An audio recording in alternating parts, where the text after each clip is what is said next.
The Persian Empire is known as a very successful empire, a hyperpower. This was all accomplished by their tolerance. Their rulers allowed many ethnics and religions to shine during this empire. One very popular religion was Zoroastrianism. It was founded by Zarathustra. He found in visions that the supreme god, Ahura Mazda, had chosen him to spread the message. Well, he did, and most evidence of this is kept in the doctrine, the Gathas. This was one of the first monotheistic religions, and also one of the first to have good versus evil, or Ahura Mazda versus Anguru Manu. There were 4 dynasties in Persia: the Achaemenids, the Seleucids, the Parthians, and the Sassanids. The Achaemenid Empire reigned from 558 to 330 BCE.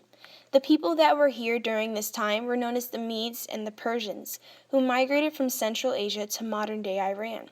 Cyrus the Great reigned from 558 to 530 BCE, and he was the first Achaemenid ruler.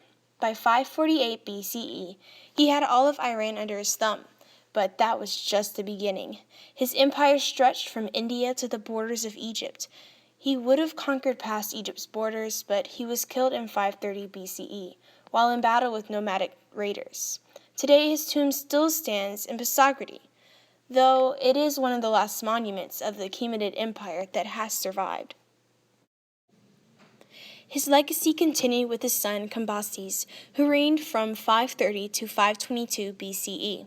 He conquered Egypt, and his son Darius became one of the greatest Achaemenid emperors. He reigned from 521 to 481 BCE and conquered from the Indus River to the Aegean Sea. Unlike his predecessors, he was known as an administrator rather than a conqueror. To maintain his diverse group of subjects, he created lines of communication and designed institutions that taxed and administered their territories. Darius also built the capital at Persepolis. It would serve as an administrative center and a monument to the Achaemenid dynasty. The government there was a balance of central and local administration. Darius appointed 23 satrapies to administer and tax districts. The one other main thing Darius did was build the Royal Road.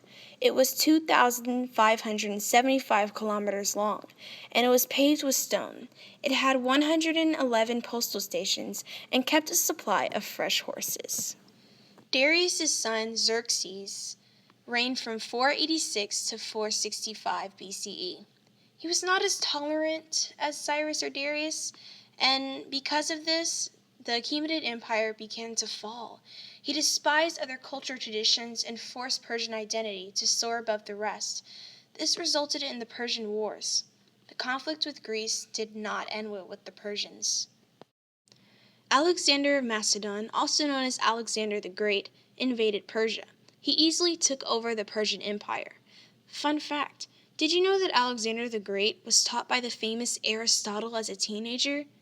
Using the skills he learned, he continued to use the Achaemenid administrative structure and still appointed satrapies. In 323 BCE, he died while trying to extend the empire toward India. From 305 to 281 BCE, the Seleucids ruled. They were the former commanders of the elite corps of guards in Alexander's army. They also continued the Achaemenid systems, but also added new cities that attracted many Greek colonists.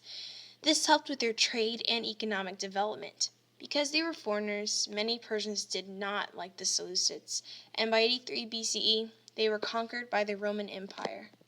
The Parthians ruled from 247 BCE to 224 CE.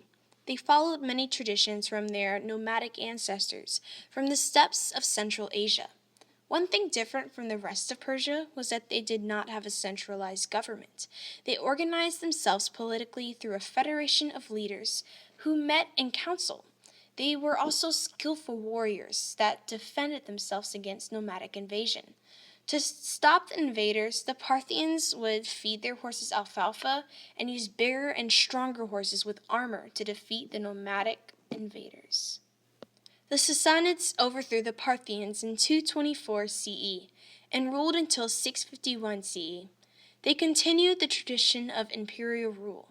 Shapur I, reigning between 239 and 242 CE, stabilized the Sassanid western frontier and created a series of buffer states between the Roman Empire. After Shapur I, the empire weakened with the conflicts with the Roman, Kushan, and Byzantine empires.